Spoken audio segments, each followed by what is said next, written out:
Hello, and welcome to today's lesson on the elements of fiction. I am going to be teaching you this lesson in my horrible British accent, so I hope that you enjoy it.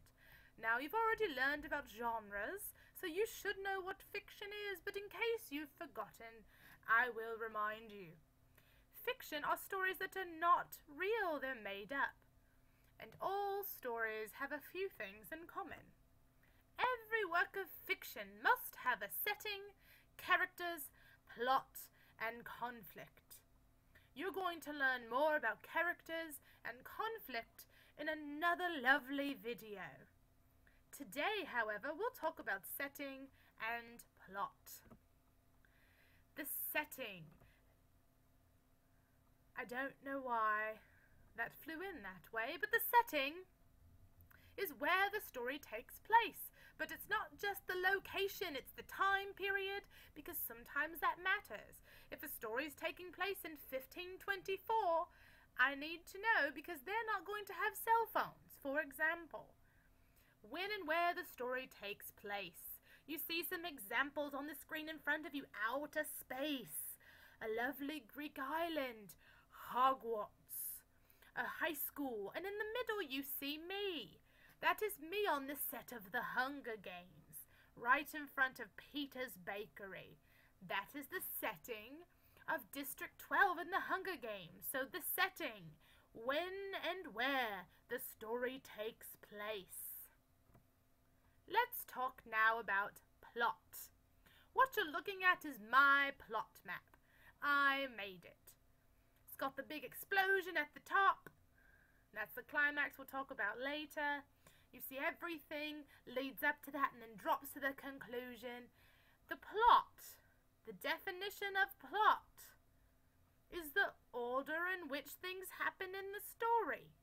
So let's talk about what happens in a plot.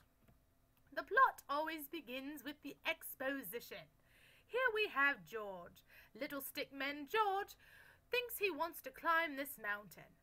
In the exposition, it will tell you about the characters in the story, it will tell you about the setting of the story, and it will tell you about the conflict or what's about to happen. What is he working towards?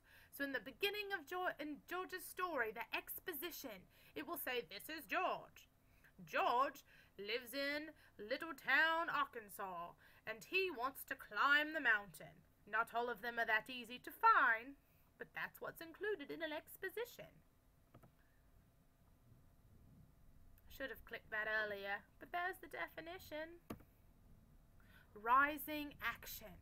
The rising action is the series of events that starts to happen after the exposition. The story begins to move forward, and it's cause and effect and cause and effect and cause and effect and cause and effect.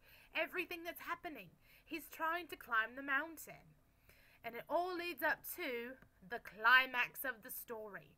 The climax is when everything is realized, or maybe nothing is realized. Everything twists around and changes. Some people say the climax is the most important part of the story, but I don't agree. What's the most important part to me may be different from what you think the most important part of a story is.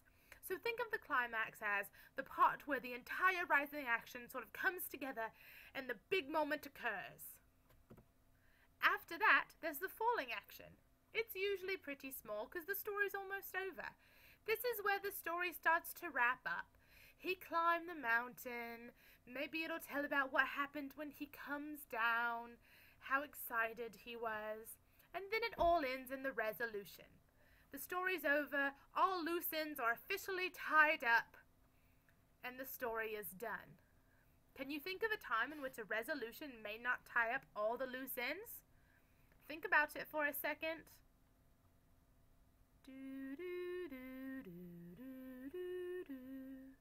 If you guessed at the end of a series of books, you're correct. If I read book 1 in a series and everything's over in book 1, why would I read book 2?